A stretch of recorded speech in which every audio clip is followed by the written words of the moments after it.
There You, you go. you're in your car. Where are you parked? I am at my dad's house in suburban New Jersey, and I don't think my parents understand what a podcast is. So if I ask them to be quiet, I don't know if they could do it. I, I regularly I regularly recommend podcasts to my mum. Um, Normally they're sort of psychology, or I'm ashamed to say there were maybe even like true crime podcasts for a while because she likes that kind of thing. And Yeah. she said to me the other day, she said, "Oh, I've been listening to this guy on podcasts. I think he's really good. His name's Jordan Peterson." Oh, I thought you were gonna say Joe Rogan. Listen, I should say this from the beginning, although it might actually change the way that with the way we talk.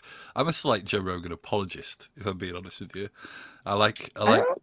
I like people talking about whether Bigfoot exists or not, but Oh, I can yeah. understand the reticence some people have about that podcast. I fully believe in Bigfoot and support all discussions about them existing or not. I'm gonna use a gender neutral pronoun because we just don't know. I like that. I like that. Do you genuinely believe in Bigfoot? Yeah, sure. Do you? No. Oh, I mean, don't toy with me, Marissa. okay, I gotta say, if a gun was held at my head, I'd be like, no. Mm. But I'd like to believe in things like the Loch Ness Monster and Bigfoot because it's just so fun. My wife took me to Loch Ness a couple of years ago, and I've been obsessed with the Loch Ness monster since I was a kid. And I came away from it fairly convinced that it's all bollocks. Yeah, I'm pretty sure it's yeah. I mean, but it's more fun to believe in those things in harmless things like the Bigfoot and Loch Ness Monster. What about your local cryptid, the New Jersey Devil? I always feel like the New Jersey Devil has a weird rep because it seems like we can't even like native New Jerseyans can't really agree on what the New Jersey Devil looks like. I would say that for the most part in the Pine Barrens where the New Jersey Devil is supposed to reside, usually it's like a kind of like some kind of like deer type head with like a bat body and then like kind of like goat's hooves. It's just like an amalgamation of like demonic animals. Yeah, I mean um, the big problem is if no one can agree what it looks like, how can anyone even start looking for it? how am I supposed to spot it? But if you want to laugh super hard, there's an early episode of the X Files that's the Jersey Devil episode, and I'm I aware don't of it. remember what the scene is because I'm whatever I only know the drawing, but there's some part where like Mulder or something is like, show me, someone saw the Jersey Devil, and Mulder's like, show me what it looked like, and then there's this shot of a drawing that someone did, and you just have to look it up. It's absolutely the best drawing I've ever seen in my life. It just looks like a naked human that has no secondary sexual characteristics and has like some long, like weird, spindly hair. It looks like a 5-year-old drew it. It's amazing. I love it. The thing that always confuses me about cryptids and my interest in them is that, I'll watch like wildlife programs. Over here we have that guy, that guy. Over here we have David Attenborough, who's Yeah, very famous. familiar. Yeah, yeah, and like me and my wife will watch his shows, and they'll be like, I don't know if they say like deep, if like the ocean based, right? If he's like sort of showing you creatures from the bottom of the ocean, and you look at it and you be like, that's crazy. I cannot believe that I share the same planet as that thing, and yet that's not enough for me. It's like I need creatures that no one can agree on whether they exist or not, and yet that feels a bit greedy to me. Yeah.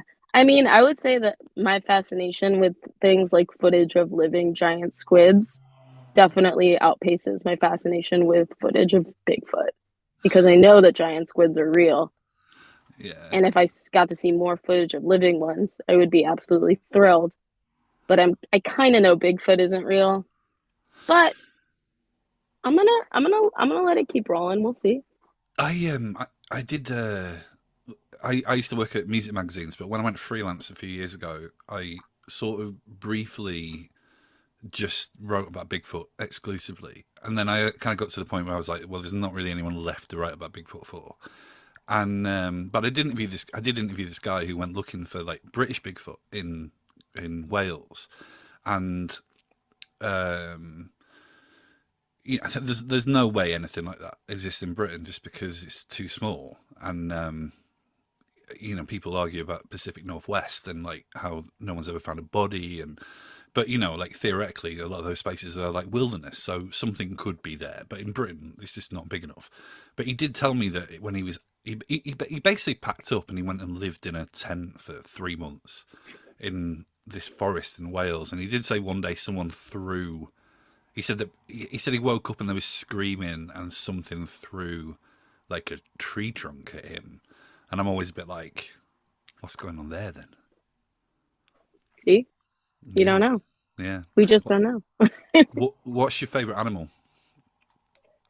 I mean, I'm gonna come out and just say like a beautiful horse. I mean, I can't get over them. I haven't been able to get over them since I was a child. Always been a big fan of a beautiful horse. I think a lot of young people who are identify as a woman, socialized as women, we gravitate towards horses. I do not know why. It's probably because they're so gorgeous. See, Um, I have a theory why, but I'm not sure I want to commit it to tape, and I don't feel like we know each other well enough for me to share that theory. But I think there's something, yeah, there's something weird about women and horses. I have no idea. I mean, my mother was a an avid rider, so my interest in horses extended beyond just thinking that they were pretty. I also spent a lot of time around them.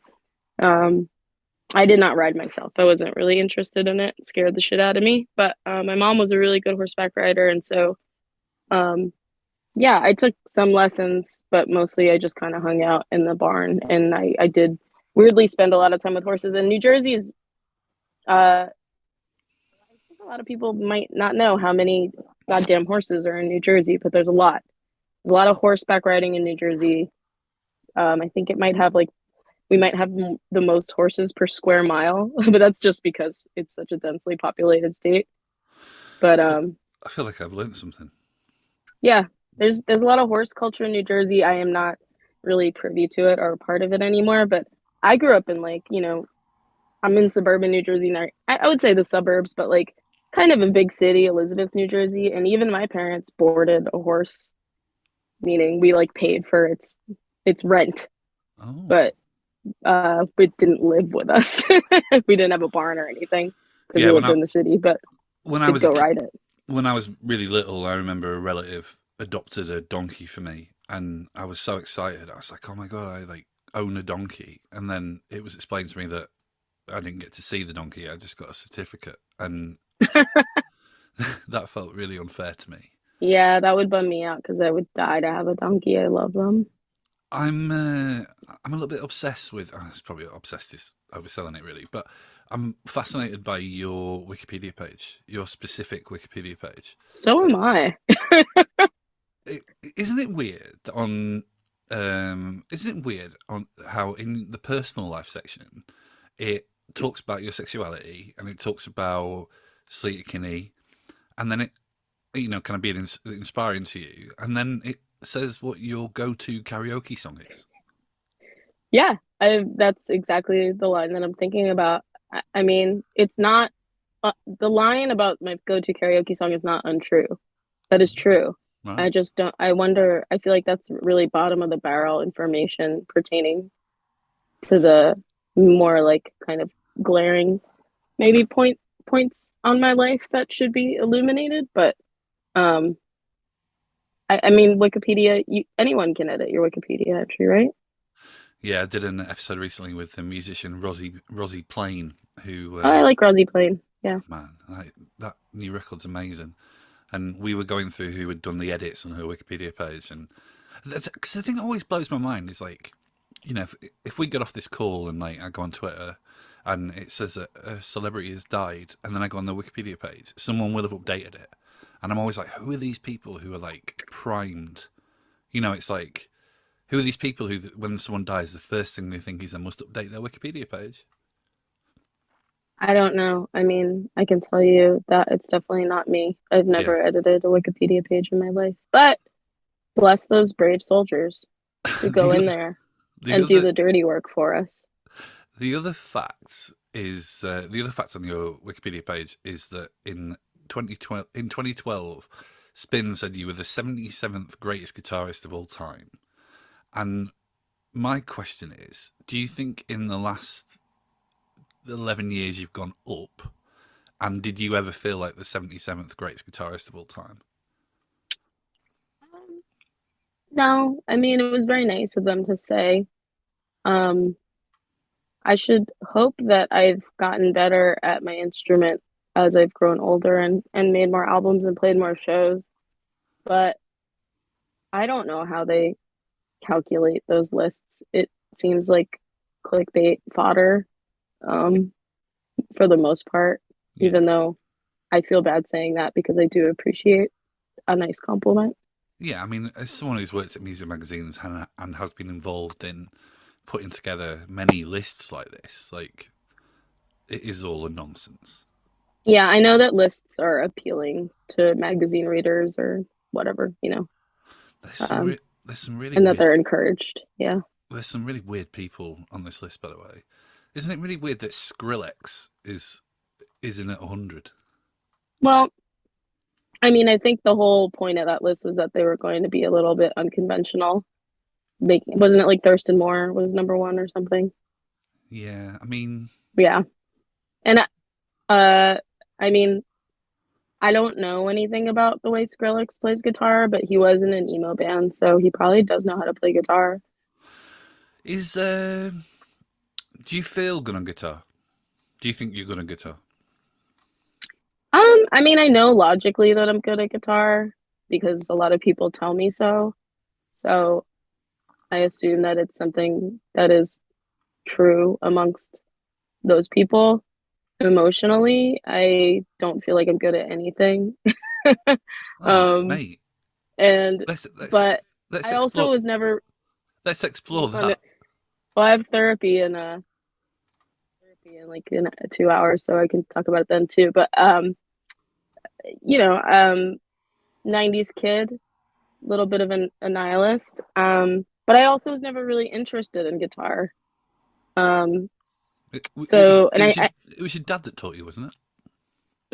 yeah, and his interest is pretty superficial as well. It's like he and I are just really big music fans.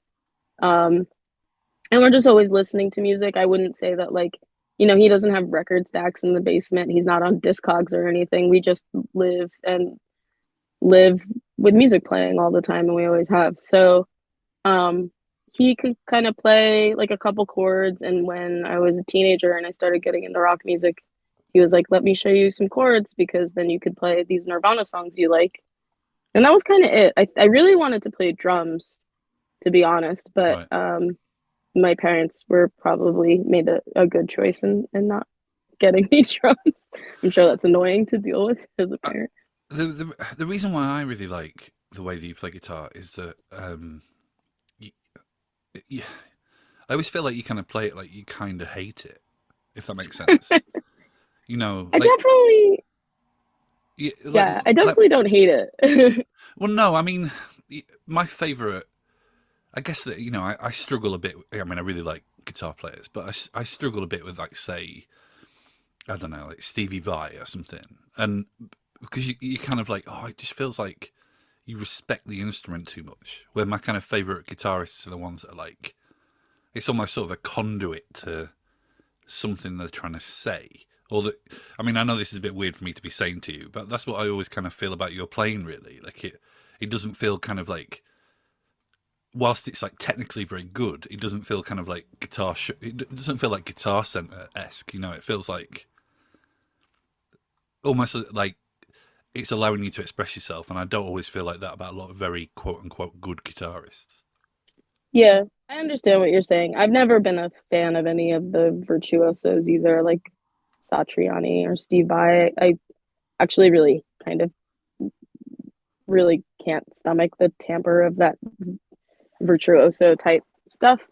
Um, and I love the guitar, and I'm so grateful that it like came into my life, but I wouldn't say that I ever was super keen on it or really, really desperately interested in it. But what I was really eager to do was to write songs and be in a band. And so once guitar kind of came into my life and it came relatively easy and naturally to me, it gave me the tool that I needed to do the thing I really wanted to do, which was to write songs and be in a band. That's what I wanted. And so that might be why you get that vibe from me. You're not wrong. When did you realize that you could sing? I actually was in choir for all of grammar school. And then I wound up going to a Catholic school and they didn't have a music program, but um, I knew that I could sing and I knew I could carry a tune. Um, I never had any real experience singing solo outside of like the choir, but I knew that obviously if I was in the choir for that long, I wasn't, you know, bad at it. And then when Mike and I were in our first band, Surgery on TV, when we were teenagers, I just offered to sing because it didn't seem like anybody else was really interested in doing it. Right. Um, and I was like, well, we kind of have to have a singer as much as like I am averse into doing this. And I'm a lot less shy now, but I was cripplingly shy at the age of, 17 or whatever. And I with singing is something I feel like I'm even more interested in than playing guitar. And it's always something that I wish that I had time to like take a lesson in or improve upon. But I feel like just playing 100-ish shows a year has made me a better singer. Do you, I mean, this is a bit. It, this is a really weird thing to ask someone about their own voice, but the kind of the Vibrato. vibrators. Yeah, You could, yeah. is that kind of labored, or is that just how you sing? I think I definitely overdid it when I was younger because I was such a huge Slater-Kinney fan. It comes very naturally to Corin Tucker. I'm sure I was laying it on thick, trying to emulate her. Oh, Um, I never even made the connection. yeah, I mean, I wasn't doing it honestly, but I'm sure that it was somewhere in my subconscious. I was just like, they were the most important band to me in the whole world. And then when I befriended a man named Eric Bennett, who's still my best friend that I make a lot of records with, when I was still pretty young at that point, probably like 21 or 22, he was like, Maris, you gotta like lay back on the vibrato. You can't do it all the time. He was like, save it for some other stuff. And that was like a very important thing to hear, to have like someone help me or guide me a little bit with my vocals because I just felt like I had landed into the job as a vocalist as a default, and it was something that I really didn't know. I had no idea what I was doing. At least with guitar, I kind of was like, okay, this is a G chord, but with singing, I was just like really. I had my I had too much on my plate. I needed some guidance. So ever since he said that, I kind of like started to develop my own style. I feel like of using the vibrato in appropriate places. I mean, I just remember the first time. I mean, I came to your band like fairly late. Like I came to it with Rose Mountain, and I just remember the first time I heard that record, and I was like, "What is going on here?" Then it was like it was just like I just don't think I'd ever really heard that, and I'm gonna sound like a bit of a I'm gonna sound like a bit of a dick, really, but I think a bit of it was like I just never really heard a woman sing like that. And then maybe that's because I hadn't listened to. Maybe that was just because there was a blind spot in the music that I liked, and I'm one of those journalists that really, really tries not to be like, "Hey, what's it like being a girl in a band?" But I just don't think I'd ever heard. I just don't think I'd ever heard a woman sing like that, and it kind of floored me.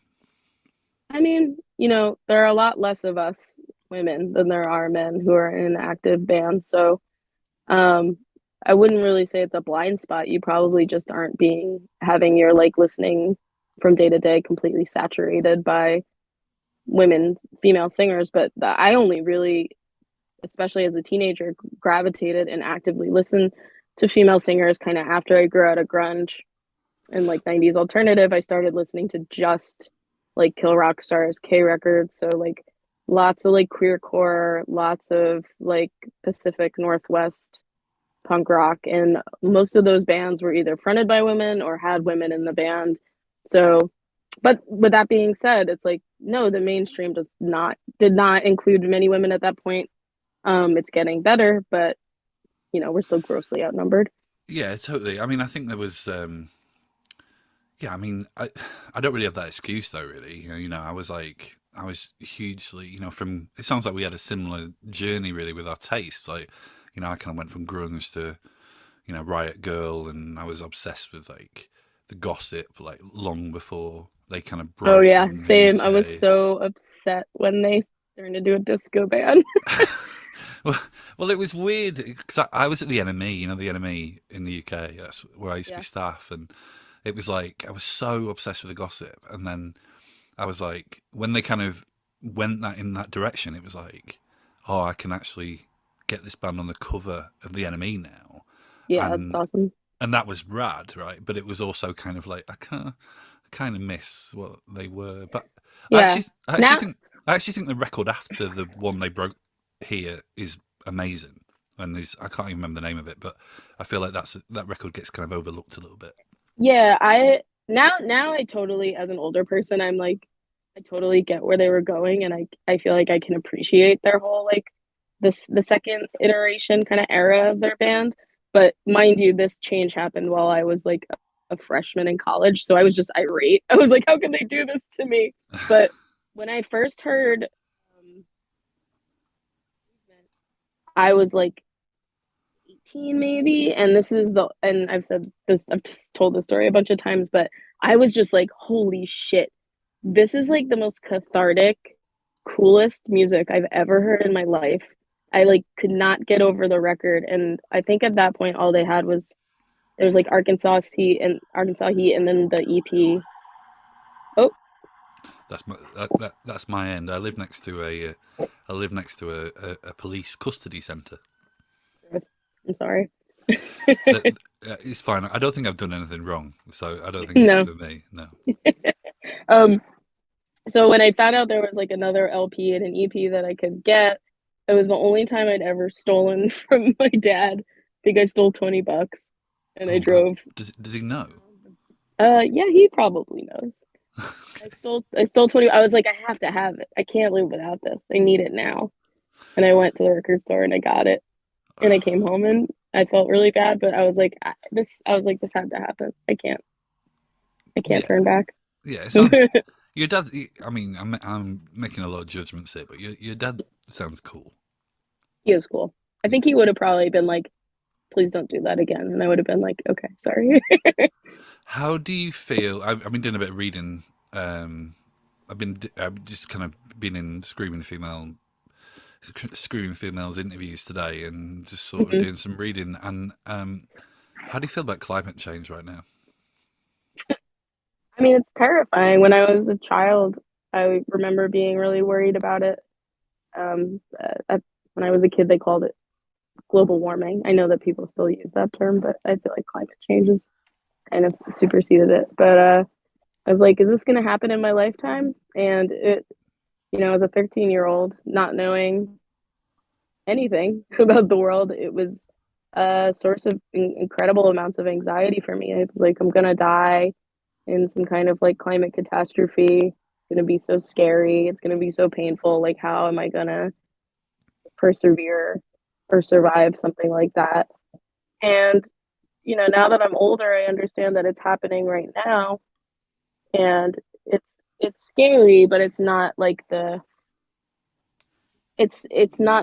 big. I thought that it was going to be like a big earthquake or a big tornado or a big tsunami as a child. And now that I'm older, I understand that it's going to be this slow trickle of kind of catastrophic events and people having to relocate everything that they've ever known in their lives to like live in a place that's somewhat sustainable. There's going to be food shortages and all kinds of like just it's going to be slow and it's going to be awful to bear witness to. And I mean, as a citizen, it's not really my responsibility to fix it. It's corporations' responsibility to fix it, the government's responsibility to hold them accountable. And It, me and it my friends do the best we can, that's for sure. yeah, no, totally. I think it's a weird one, because yeah, I mean, I'm saying this because you mentioned therapy. I have OCD, and a lot of my friends are consumed with a lot of my friends from like the kind of OCD community. I almost said this sort of like OCD scene. Then that's not a scene. Like sort of other sufferers, they're obsessed with climate change to a really unhealthy degree because that's what OCD does. It takes it takes like an intrusive thought and like exaggerates it. And Uh, it's never really happened to me. Like I definitely everything you said, I totally agree with, and I have thought in my lifetime. Me and my wife, we've talked about children and things, and you kind of go like, is this responsible, or is this even kind to talk about like bringing life into a world that just seems so unpredictable? But I guess that kind of because of the OCD and the treatment I've had, I can sort of measure that kind of obsession because I've had other obsessions that have just gone too far. Other mhm. intrusive thoughts have gone far too far. And I think the thing that frightens me most about climate change actually is that it's totally going to be poor people who suffer. Is the thing that really makes me worry. I feel a little bit like I don't know. It's like there's all this conversation in the UK happening right now about net zero, like the idea of like bringing all emissions down to zero. And part of me is a bit like that's just going to make poor people suffer. It's almost like if we have resources, we should use the resources until we know how to not use the resources. If that makes sense. Am Yeah, I I mean, it's like the poor and marginalized people are always going to suffer before the rich, affluent people suffer. And it doesn't matter if it's climate change or housing or food. Like, that's just, I mean, in the American experience, that's the way it is. And I think that, beside, I can't, it, we have to have an equitable and distribution of resources that serves everyone as a community, but that's not what capitalism is about. Capitalism is about functioning for profit. And so, I mean, that's what probably, if you get down to the nitty gritty of it, caused climate change. Um, is just like we have a finite amount of resources. We burn them until the very end. We're always looking for things to go up, up, up, up, up. But there's a ceiling for everything. Things can't go up forever and ever and ever. It's just not the way things work. Um, Yeah. and now we're suffering from a monster of our own creation. And I can't speak to the nature of OCD because I don't suffer from it, but it would be really hard for me to even convince somebody who suffers from OCD to not be obsessed with this because even in my mind, I mean, I, I'm like this might be the end of humanity essentially down the line. I'm sure it'll be a confluence of a great many things whenever it does come. Our time will come eventually, and I don't know if it'll be from climate change or whatever. But um, it's hard not to obsess over. It's really fucking scary, you know, Yeah, and totally. it's very real. I think the reason why I probably don't obsess over it in the way that other people I know do, I think is because it is very real. It's like the things I obsess about are like someone's going to murder me or whatever. Do you know Yeah, what I mean? They're sort of really like batshit out there things. And I think that with climate change, you're like, well, this is really bad. But I also just think as well, like, I don't know, it's like, I think I just really believe in science as well. And that might be really stupid, but I think there's this part of me that's like, someone's going to crack this. I don't know. I don't know whether that's incredibly naive of me, but there's things I read about. Like I'm quite into like science, and there's things I read about, and I'm just like, I can't believe that we've worked that out. I don't know. I mean, Am I putting too much faith in people there?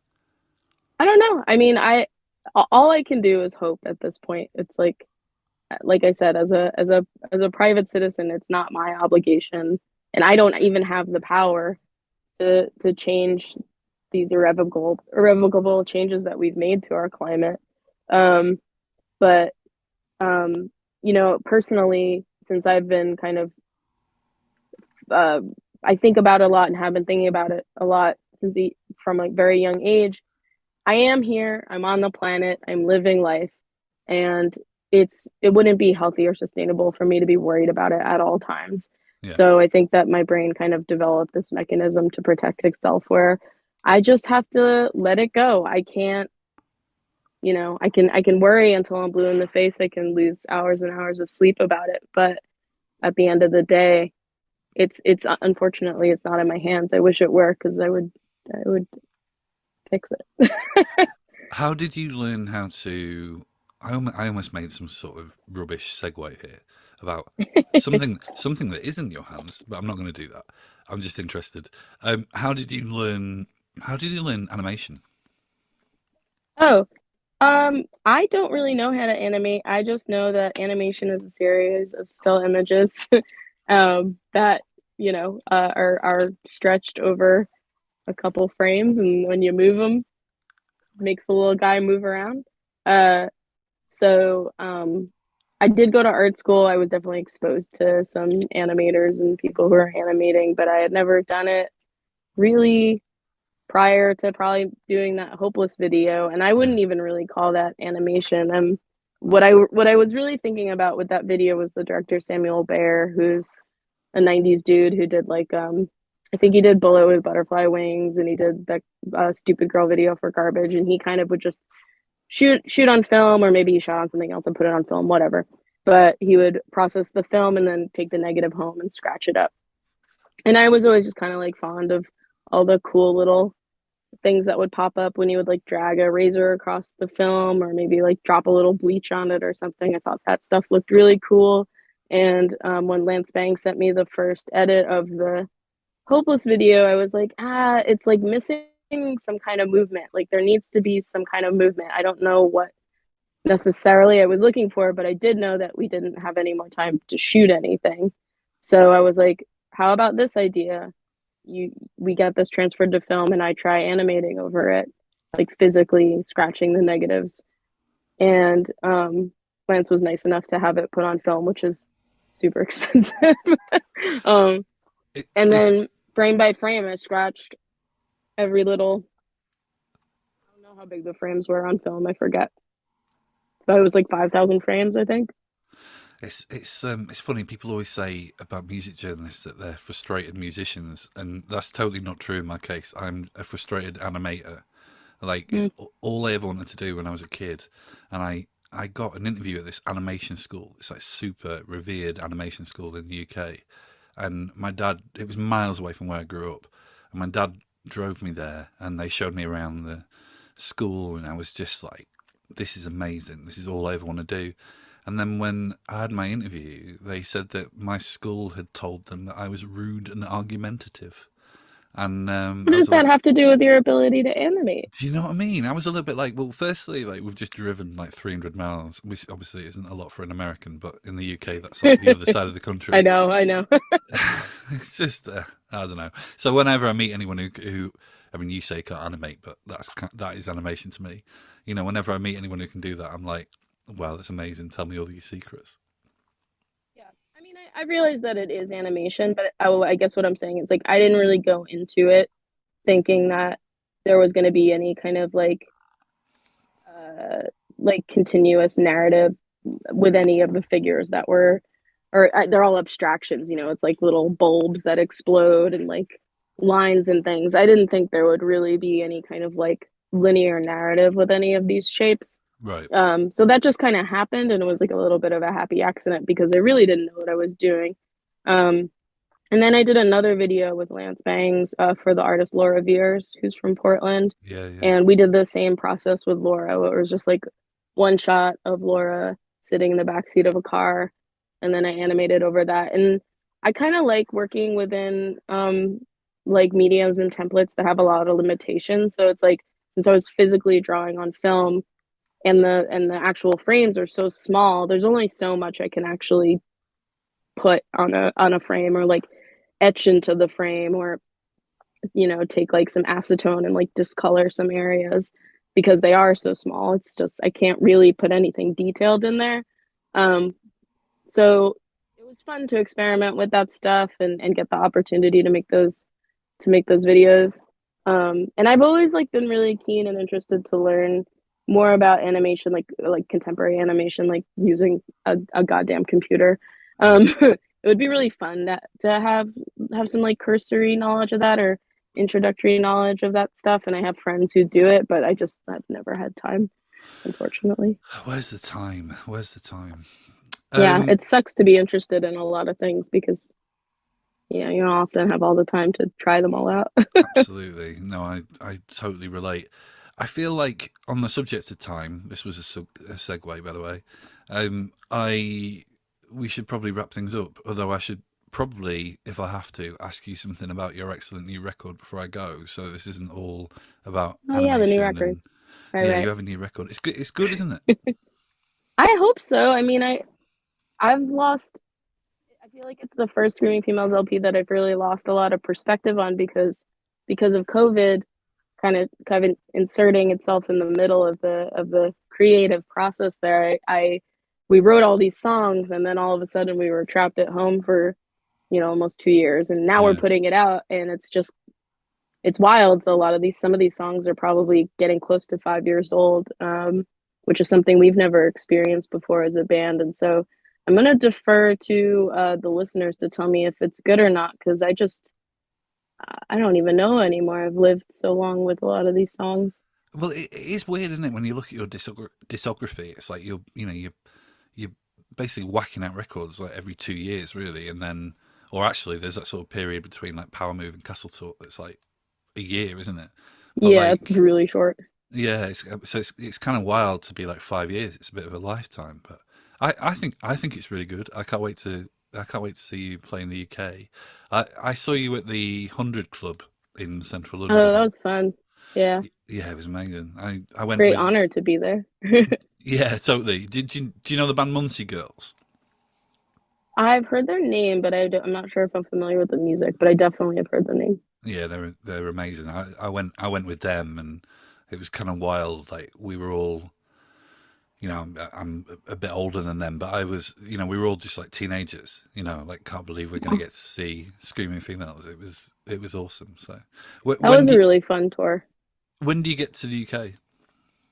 What about January, February, March, April, June. June. I'm pretty sure June is. That's I don't so know the days, that's but it's so in June. that's Yeah. so far away. It's not though, when you think about it. It could No, be farther, is what I'm saying. oh, that's very optimistic. That's very optimistic for someone who's got therapy in an hour and a quarter. You don't have to be depressed to be in therapy. No, no, you definitely Good. you definitely don't. And I feel a little bit like if you go No into matter what. therapy often and you're still depressed, then you should probably get a different therapist. Yeah, that's a good tip. Yeah, yeah. Listen, it's been so great speaking to you, and I will be the guy in the crowd of your London show freaking out. Hopefully, there'll be lots of people Yeah, freaking out having a good time, but I'll be please one come of say them. hi. Yeah, I will Okay. do. Thanks so I'll much, look for the Marissa. freaked out guy. All right. Take care. Bye. Thank you so Bye. much. Take Bye. care. Bye.